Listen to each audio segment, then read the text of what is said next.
कांक्षा जी। सादा में। महाराज जी, आपके चरणों में कोटि कोटि दंडवत प्रणाम।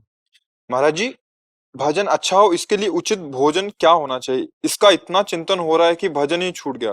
भोजन में भोक्ता भाव और श्री जी। किसका है? नहीं तो इतना क्या है। जथा लाभ संतोष सदा काहू सो कछु न चाहूंगो। सात्विक भोजन, रोटी दाल सब्जी घी दूध, उसमें भी सात्विक, जैसे जो भोग पदार्थ बनते 56 प्रकार के भोग बनते, उनमें से उचित श्री जी को जो है उनको भोग लगाओ पाओ। बस हमको ये देखना है कि हम वैसा भोग श्री जी को लगावें जो रोज सहज में पच जाए और पाने के बाद हमारे अंदर कोई विपरीत वेदना ना पैदा हो और भजन में रुचि बढ़े। मानो हलवा है, अगर आप भर पेट पा लेते हैं तो पचने में परेशानी होगी और वो पौष्टिकता बढ़ाएगा। अब आपको अगर साधन में ब्रह्मचर्य में रहना है तो जरूरत है नहीं, फालतू में बोझा काहे को लाद रहे। हलवा है, थोड़ा पा लिया, वो क्या छोड़ दे, नहीं पाया तो वो आपको सपोर्ट देगा प्राणों को और ब्रह्मचर्य आपको पुष्ट रखेगा। ब्रह्मचारी को जो भगवत मार्ग का पथिक है उसको ज्यादा आहार से संबंध नहीं रह जाता है, क्योंकि आहार क्या होता है कि जैसे जैसे जैसे विषय भोग सेवन किए जाते हैं वैसे वैसे शक्ति क्षीण होती है, और जब जैसे जैसे संयम में रह जाता है वैसे शक्ति बढ़ती है, तो थोड़े आहार से में भी वो पुष्ट बना रहेगा। जैसे हमने अपने को देखा गंगा के रहे कि जब कई कई दिन भोजन भी नहीं मिलता था तो कभी निरुत्साहित नहीं हुए। गंगा जल पी के भी ऐसा उत्साह बना रहता, कोई ऐसा नहीं कि पैदल चलने में थकावट हो रही अब तो चला नहीं जा रहा, ऐसा नहीं रहता, क्योंकि ब्रह्मचर्य एक पावर है, विशेष पावर है। और उसको बहुत संभाल के, जैसे एक फोड़ा है ना, बहुत संभाल के रखा जाता है, ऐसी सावधानी रखी जाती है कि भोजन सही। अगर आप रात्रि में सो रहे हैं गर्म दुग्ध पान कर लिए एकदम, तो फिर क्रम बिगड़ जाएगा आपकी साधना का। बहुत तरह से सावधानियां चाहिए, पर सतोगुणी भोजन सदैव सहयोगी रहता है। सीधी बात है, प्राण पोषण करना है, रोटी दाल सब्जी, अगर व्यवस्था है तो दो चार फल सलाद आदि कुछ थोड़ा तो हो गया। बहुत से बहुत शाम तक 24 घंटे में आधा लीटर गाय का दूध मिल जाए तो पी ले बस। नहीं तो ज्यादा आवश्यकता पदार्थों की खाने की नहीं है, उसमें अध्यात्म। अब आप आश्चर्य मानोगे, जैसे इस शरीर का तो डायलिसिस होता है और दूध आदि की तो बात ही नहीं, पानी यहाँ तो लिमिट से दिया जाता है क्योंकि डायलिसिस में पानी भी ब्रेक लगा रहता है। अच्छा, डायलिसिस हो रहा है तो इसलिए आंतों में दम नहीं रह गई, आधी रोटी एक रोटी थोड़ी सब्जी, बस ऐसा हो गया। और दिनचर्या ऐसी है, आप देखो डायलिसिस में, जैसे कल डायलिसिस हुआ, जब डायलिसिस के बाद से कुछ नहीं खाया, अब जब जाएंगे तब पाएंगे। लेकिन आपको लग रहा है कि मैं भूखा हूं, मैं बहुत ऐसे डायलिसिस मैन, बहुत परेशान लग रहा हूं। प्रियाजू का नाम उनका परेशान। अब जाके थोड़ा अन्न लिया, नींद नहीं, दोपहर में नींद नहीं, रात्रि में जो आ गई थोड़ी, बस ऐसे। एक साधना में आप अपना अभ्यास बना लीजिए, उतने से काम चल जाएगा।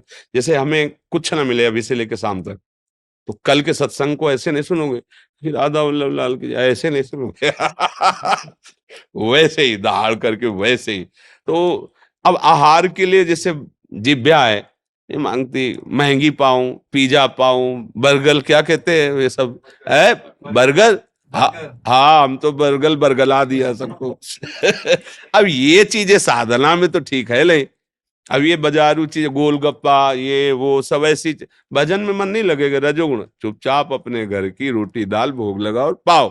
कभी थोड़ा मीठा का मन, हलवा बना लिया, खीर बना लिया, घर में औट करके दूध को थोड़ा चीनी डालकर खोए को भोग लगा दिया, पेड़ा बना लिया, ऐसे सात्विक जीवन तो भजन बनेगा।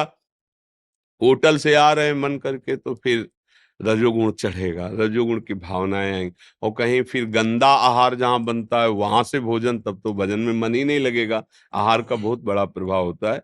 सीधी बात है, प्राणों का पोषण करने के लिए आहार देना है, और हमारा जीवन संयम पूर्वक अगर निर्वाह करना है पूरा, तो बहुत भोजन के लिए सावधान रहना है। भोजन ही बुद्धि भ्रष्ट कर देता है और भोजन ही उठा देता है। अगर आपका सात्विक भोजन है, सात्विक भोजन का तात्पर्य होता है, एक तो जो निषेध है वो तो बिल्कुल नहीं, और जैसे आप खीर पूड़ी रसगुल्ला ये सब चीजें हैं, अगर ये उचित पाए तो सात्विक रहा है सात्विक, लेकिन ज्यादा हो गया तो रजोगुण, और ज्यादा हो गया तो तमोगुण, वही तमोगुण हो जाए। मतलब खीर है 2 लीटर 3 लीटर पी लिया, भजन होगा तुमसे? बार बार पेट में गुरु ऐसे भजन थोड़ी होगा, ना बैठ पाओगे ना चिंतन। अच्छा, जब वो 3 लीटर अपने पदार्थ को, और जब शक्ति बढ़ाएगी तब मन भागेगा संसार की तरफ। हमको उतना ही पावर चाहिए जितने से हम परमार्थ में चल सके। अधिक पावर, जैसे मान लो आप व्यायाम कर रहे हो, आपको युद्ध करना है, आपको उस तरह, उसके लिए आपको चाहिए। अगर आप जैसे साधना कर ली, भजन करना है, तो फिर उसमें लिमिट चाहिए। या तो भाई 1 लीटर दूध पिया और 100-200 दंड बैठक खूब मारे हो, आसन में बैठे तो पच गया। नहीं तो ऐसे दिन में कोई काम है नहीं हो, ऐसे दूध खीर रबड़ी रसगुल्ला, तो मन फिर संसार की तरफ जाएगा। संयम बहुत आवश्यक है आहार का, और सतोगुण आहार हो, वो भी थोड़ा, जितने से हमारा शरीर का पोषण हो जाए। साधक के लिए, गृहस्थ के लिए भरपेट भोजन पाओ, पवित्र भोजन पाओ, क्योंकि दिन भर मेहनत करनी पड़ती है। अगर उसमें हुआ कि वो मूंग की दाल और 2 फुल्का, तो बेचारा कैसे काम कर पाएगा गृहस्थ के लिए। लेकिन जो वैराग्य भाव से ब्रह्मचर्य से चलना चाहते हैं, उनके लिए बहुत सावधानी की जरूरत है। बेकार में बोझा पेट बढ़ाने की जरूरत नहीं है। उचित भोजन, एक बार वो भोजन के विषय में चर्चा सुनाई थी ना। 400 ग्राम, 400 ग्राम अन्न प्राणों के लिए पर्याप्त है। मैं दाल रोटी लगा के 400 ग्राम है, 400 ग्राम। यार एक झटके में 400 ग्राम तो खीर पी जाएंगे, एक झटके में पी जाएंगे। तो आप समझो, एक ब्रह्मचारी को आजीवन ब्रह्मचर्य रहने के लिए मात्र 24 घंटे में 400 ग्राम अन्न की जरूरत है।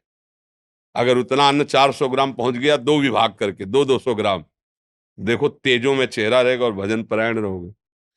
पर अब भूख बढ़ रही है, विषय सेवन बढ़ रहा है, भक्षाभक्ष का विचार छूट गया है, जो मिले जैसे मिले, तो देखो बुद्धि निकृष्ट होती जा रही है। ये ऋषि त्रिपाठी जी, महाराज जी राधे राधे, आपके चरणों में कोटि कोटि प्रणाम। महाराज जी, हम आध्यात्मिक मार्ग पे चलते हैं, आगे बढ़ते हैं, नाम जप करते रहते हैं, फिर किसी कारणवश हम इस मार्ग में से विचलित हो जाते हैं। फिर खुद को विश्वास ही नहीं होता कि हम वही व्यक्ति हैं जो खुद कुछ दिन पहले वैसा करते थे। असल बात, विचलित आप नहीं होते, विचलित करने वाले को अपने आप में मिला लिया है। विचलित करने वाला मन और इंद्रियां हैं, और आपने इतना प्यार कर लिया मन इंद्रियों के कि उनकी हर गलती को आप अपने में ले लेते हैं। आप थोड़ा अलग होइए उनसे, आप अलग हैं। केवल ममता थोड़ी कम कीजिए, इतना दुलार मत कीजिए मन इंद्रियों को कि आपको संशय में खड़ा कर दे कि पता नहीं मैं परमार्थी हूं भी कि नहीं हूं। ये मन बुद्धि की खेल है, मन बुद्धि की चाल है। थोड़ा उनसे अलग होइए और सत्संग के वाक्यों के द्वारा उन पर शासन कीजिए। परमार्थ से कभी हट ही नहीं पाओगे। अब मन और इंद्रियों की चालबाजी में जो फंसा हुआ हो, परमार्थी कैसे हो सकता है? थोड़ा तो देखना पड़ेगा ना। बहुत नीच प्रवृत्ति का मन है, और ये कभी सुधर नहीं सकता बिना शासन के। भी बात ध्यान रखना। एक राजा ने, उदाहरण के द्वारा समझते हैं, एक बकरा मंगाया और प्रजा को आदेश कर दिया, जो बकरे को तृप्त करके लाएगा उसको मैं जितना धन मांगेगा दे देंगे। घाव के सब, बकरा कोई हाथी थोड़ी है, उसको पवाना है। क्या पाएगा? मेवा मिष्ठान जो भी पाएगा, जो मांगेंगे राजा देगा।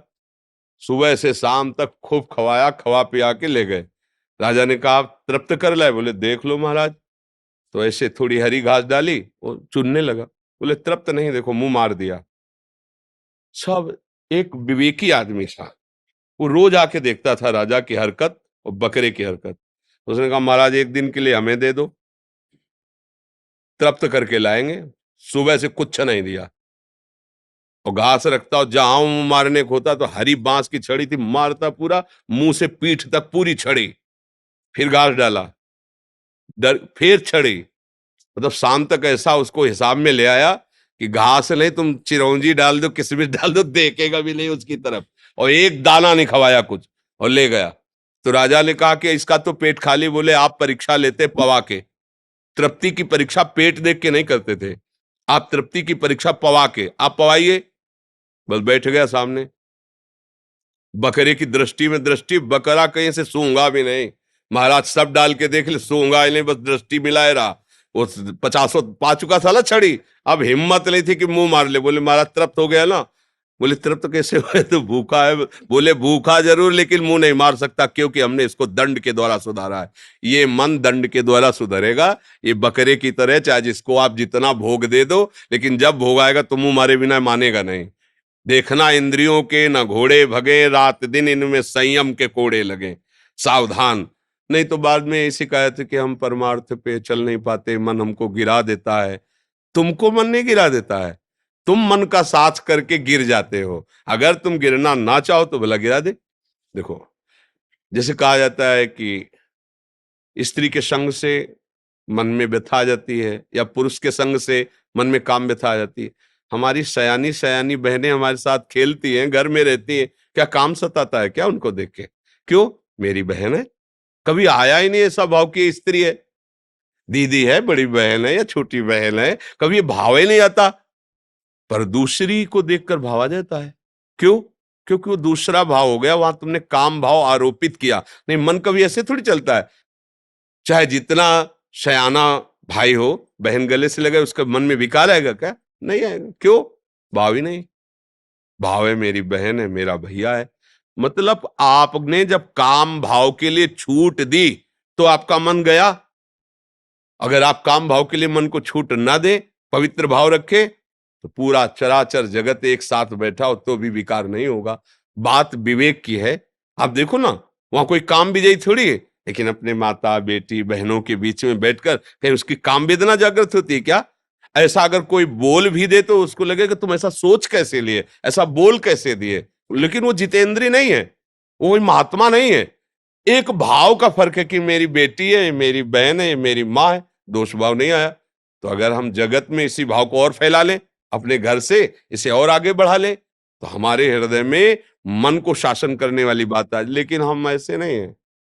हम अपना तो समझते हैं थोड़ा, और इसके बाद सब पराया समझने लगते हैं, मन को छूट दे देते हैं। वही मन फिर हमारी दुर्गति कर देता है। इसको शासन में लाना ही होगा। बिना शासन के राशन चाहे जितना इसको दे दो, मानने वाला नहीं। इसको बकरे की तरह, हाँ, चपत नहीं, नहीं तू जला ले कितना, नहीं, ठीक होने लगेगा, देख लेना। समझ रहे हो ना किसका प्रश्न है? हाँ, ठीक होने लगेगा। अगर आप शासन नहीं करोगे तो 10 दिन, 15 दिन, 20 दिन जैसा अभ्यास किया है उसके बाद आपको गिरा देगा। 10 दिन चैन से चलेगा, फंसाएगा, ऐसा लगेगा शांत है, और जो उसका टाइम है उसके 1-2 दिन में, 24 घंटे में, 48 घंटे में आपको मार के गिरा देगा। उसका बहुत, उसकी चाल समझना है। जहां 10 मान लो एक होता है, आपको समझ में आया आपकी उन्माद में चढ़ रहा है मन, तुरंत शासन में करो, भोजन कम करो, भजन बढ़ाओ, सत्संग सुनो, शास्त्र स्वाध्याय करो, उससे असंग रहो। अगर क्रॉस कर गए तो अगली बार बहुत कम झटका लगेगा, फिर और कम लगेगा, धीरे धीरे शांत हो जाता है। और अगर गिरा दिया तो फिर अगली बार और तुमको जलाएगा, और जलाता चला जाता है। फिर उपासक को लगता है कि अब यार 10 वर्ष से लड़ रहे हैं, उसी भोगों में फंसे, तब परमार्थ में कोई दम नहीं है क्या? फिर उसको अश्रद्धा होने लगती है। ठीक से चलो, कदम पे कदम मिला के चलो, मन के खिलाफ चलो। जो मन विषयों की तरफ ले जा रहा है, थोड़ा उसके, अब हम लोग मन के खिलाफ ही नहीं हो पाते हैं। इतना दम नहीं रह गया है कि मन की खिलाफत कर सके। तो उसके लिए दम है नाम बल, खूब नाम जप करो, सत्संग सुनो, शास्त्र स्वाध्याय करो। रेखा जी बनारस से। राधे राधे श्री हरिवंश। गुरुदेव भगवान, आपके चरणों में कोटि कोटि दंडवत प्रणाम। गुरुदेव भगवान, मेरे शरीर के पति 6 महीने पहले खत्म हो गए थे। 2 बच्चे हैं, उनकी महाराज जी बहुत चिंता सताती है, मन बहुत अशांत रहता है। महाराज जी, कभी कभी लगता है कि राधा रानी की भक्ति ना छूट जाए, कहीं मैं भटक ना जाऊं, ऐसा लगता है। महाराज जी, मुझे थोड़ा सा बल प्रदान कीजिए, मैं बहुत। नाम नाम नाम ही महाबल है। राधा राधा रटो। तुम्हारे 2 ही बच्चे हैं, प्रभु के अनंत बच्चे हैं। सब जीव जंतु पशु पक्षी सबका, कोई कोई 40-40 किलो मांस एक बार आहार करता है। भगवान का वो भी बच्चा भूखा नहीं रहता। मतलब जैसे पशु पक्षी है, ऐसे ऐसे, अब जैसे हाथी है उसे मनों में चाहिए, कुंतलों में आहार चाहिए, लेकिन भगवान उसको भी भूखा नहीं देते, वो भी स्वस्थ रहता है। मांसाहारी पशुओं को मांस देते हैं, भगवान जिसको जो चाहे वो भोजन देते हैं। तो इसलिए हमें अपने बच्चों के लिए प्रयास करना है, पर दुखी नहीं होना है। उनका भी तो भाग्य है, भगवान उनके भी तो पिता हैं, उनकी रक्षा करेंगे। नाम जप करो और भगवान के भरोसे रहो, तभी मंगल। भगवान के भरोसे हो जाओ तो सब मंगल हो जाएगा। हम मान लो पति चल गए तो आप कब तक टिकेंगे? हो सकता है कि आप बच्चों की परवरिश लायक न रहे, फिर कौन करेगा? दुखी मत हो। सर्वलोक महेश्वर भगवान, एक बार सोझा जी का चरित्र हमने कई बार सुनाया है कि उनको गृहस्थी से वैराग्य हुआ। भक्त थे, ब्याह हुआ और नया बच्चा प्रकट हुआ जब, तो वैराग्य हुआ। वो सब देख कर उनको बस अब निरंतर भजन करेंगे। पत्नी से कहा कि धर्म कहता है कि जब वैराग्य की भावना हो तो पत्नी को सूचना देनी चाहिए। तो हम आपको सूचित करते हैं, हम कल सुबह 3 बजे घर से भाग जाएंगे। उसने कहा हम आपके साथ चलेंगे। बोले आपका धर्म है, आप चल सकते हो, पर कुछ भी साथ लेके नहीं। जैसे हम कष्ट में जीवन व्यतीत करेंगे वैसे। बोला हाँ। चल पड़े। अंधेरा था। वो पीछे पीछे थोड़ा कदम, तो उन्होंने कहा कुछ लिए हो क्या पीछे? तो उनका पुत्र को ले, कहा था कुछ नहीं। पुत्र को क्यों लेके आई? नवजात बालक को गोदी में। उनका अब इसको कहाँ छोड़े? तो बहुत से कीड़े मकोड़े थे। बोले इनका भरण पोषण तुम कर रहे हो? तो भगवान कर रहा है। अगर हमारी आज्ञा मानते हो तो यहीं छोड़ दो, नहीं वापस लौट जाओ। तो पति प्रेमी थे, पुत्र को छोड़ दिया। अब भजन तो करते रहे, 10-12 वर्ष हो गए, पर माँ का हृदय बार बार प्रश्न करता कि क्या हुआ होगा मेरे बच्चे को। सोजा जी ने देखा कि इनकी मना स्थिति जो है, तो उनका चलो एक बार गांव चलते हैं। तो अपनी जन्मभूमि के दूर रुके। गांव के लोग आए तो बाल बढ़ गए थे, सहसा नहीं पहचान पाए।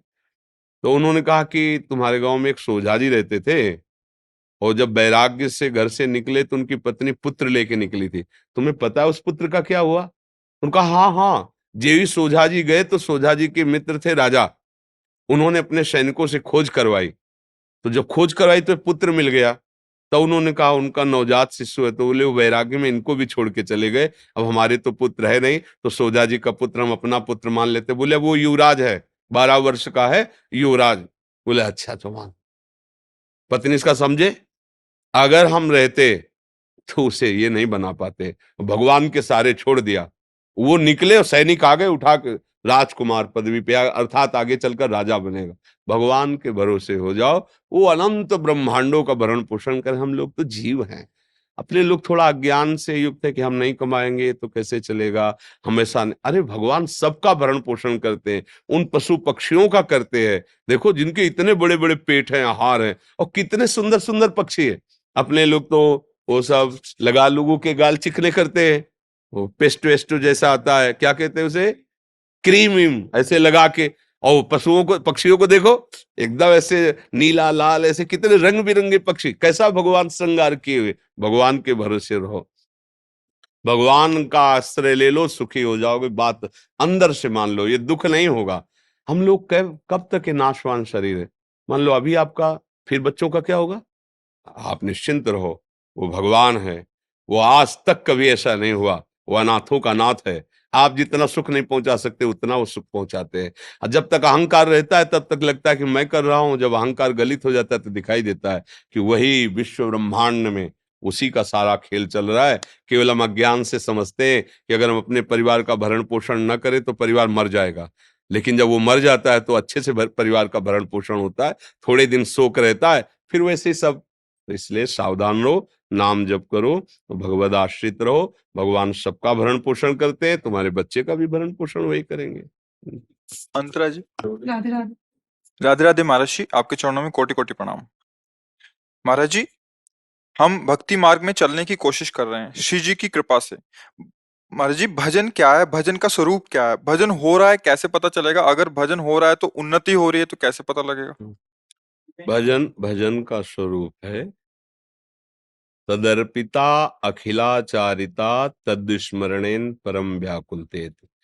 हमारे शरीर से जितने भी आचरण हो वो शास्त्र सम्मत हो, भक्ति के अनुकूल हो, और वो भगवान को समर्पित करने की भावना से हो।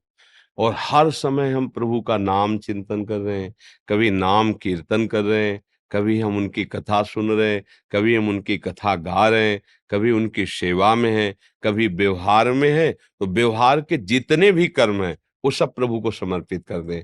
और हमारी भक्ति बढ़ रही है, इसकी पहचान है कि आपके हृदय में प्रभु का स्मरण बढ़ रहा है, बिना प्रयास के नाम चल रहा है। बार बार मन में एक रोने की इच्छा हो रही, हृदय एक आनंद से भर रहा है। अब फिर धीरे धीरे ऐसा लगने लगा कब प्रभु मिलेंगे। फिर धीरे धीरे मधुर झांकी आने लगी, अब उनके बिना जिया नहीं जा। बस यही प्रेम तक पहुंचा रहा। पहले हमारा आचरण पवित्र हो और हर आचरण प्रभु को समर्पित हो, और हमारा ये क्रम अभ्यास का चलता रहे। कभी लीला गायन, कभी लीला श्रवण, कभी नाम कीर्तन, कभी नाम जप, कभी ठाकुर सेवा, कभी संत संग। ये अभ्यास भजन का है। भजन करते करते ऐसा अभ्यास हो जाए कि हमारा मन प्रभु का कभी भी विस्मरण ना करे, तो जाने भक्ति आ गई है। अभ्यास योग युक्तेन चेतसा नान्यगामिना। हमारा अब चित्त कहीं जाता ही नहीं प्रभु के सिवा, तो समझ ले हमारे हृदय में भक्ति आ गई। समझ पा रहे जी?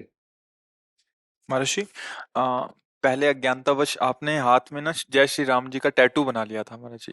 महाराज जी अभी राधा रानी की चरणों की सेवा में है महाराज जी, अभी इसका क्या कर सकते हैं महाराज जी? बहुत सारे ऐसे प्रश्न आते हैं। वैसे हाँ, मतलब अल्पज्ञता के कारण ऐसा कर लिया जाता है, ऐसा नहीं करना चाहिए। क्योंकि जैसे यहाँ कर लिया या यहाँ कर लिया, तो जब हम धोएंगे तो वो नाम से युक्त जल हमारे पैरों में जाएगा, बाथरूम में जाएगा। प्रभु का परम पावन नाम है, हमारा आराध्य देव। हम उसको जितना सम्मानित करेंगे उतना ही हमारे अंदर उसका प्रभाव होगा। देखो, नाम सेवा ही तो विराजमान किए सिंहासन में। अब वही नाम आप गाड़ी में लिख लिए, वही नाम आप ऐसे कुछ कर लिए। कुछ लोग तो दोनों हाथों में जैसे गए, मेहंदी लगवाए और राधा राधा लिख लिया। अब वो मिट रहा है नहीं।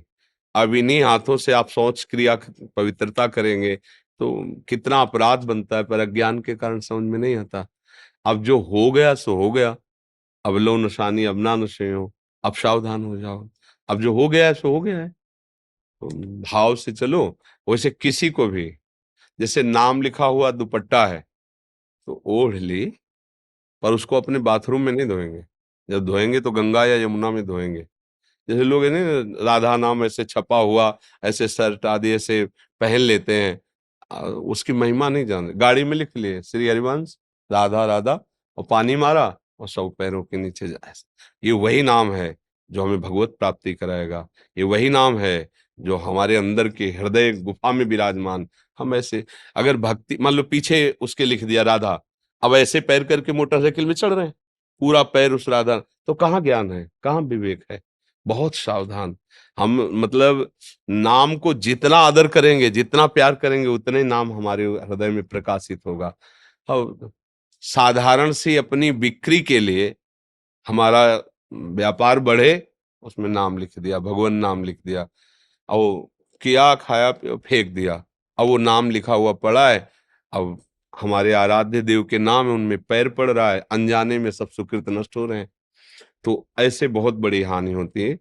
मुझे लगता है कि अगर कोई ऐसा हो विधान तो मिटर जाता हो तो बात अलग है, नहीं तो फिर बना रहने दे। जैसा है अज्ञान में हो गया तो हो गया है।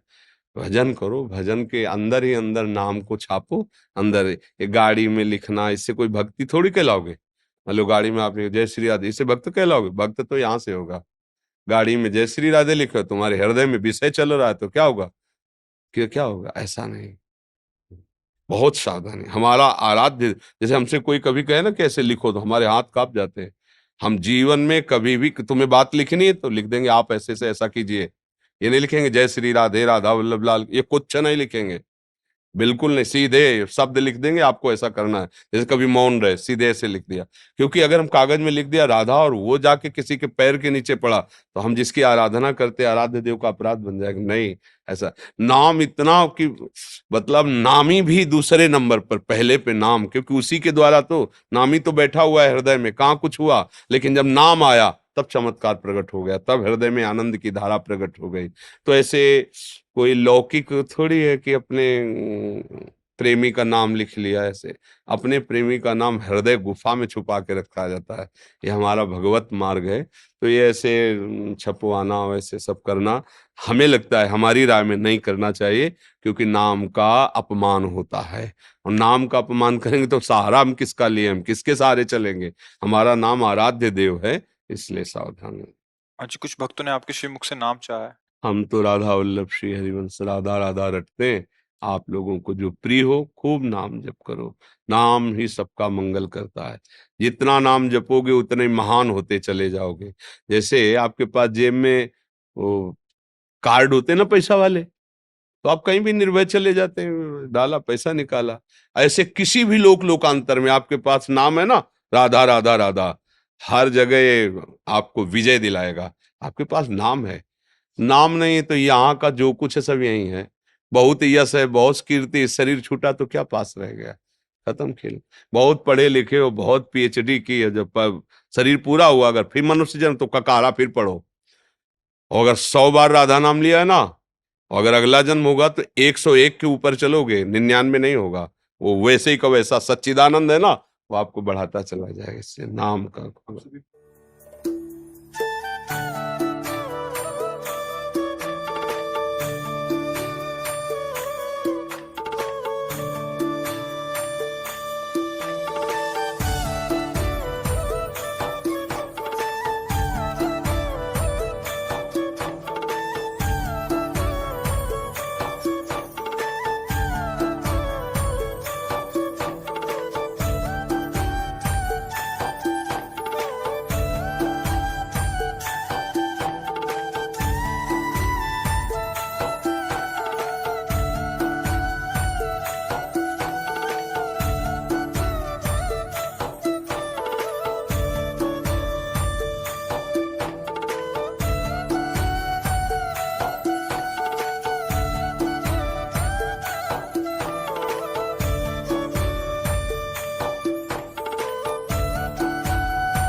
बहुत सुंदर। अभिषेक कर लेना, इनसे पूछ लेना दूध दही आदि से। बहुत सुंदर। जय जय जय जय। बहुत सुंदर।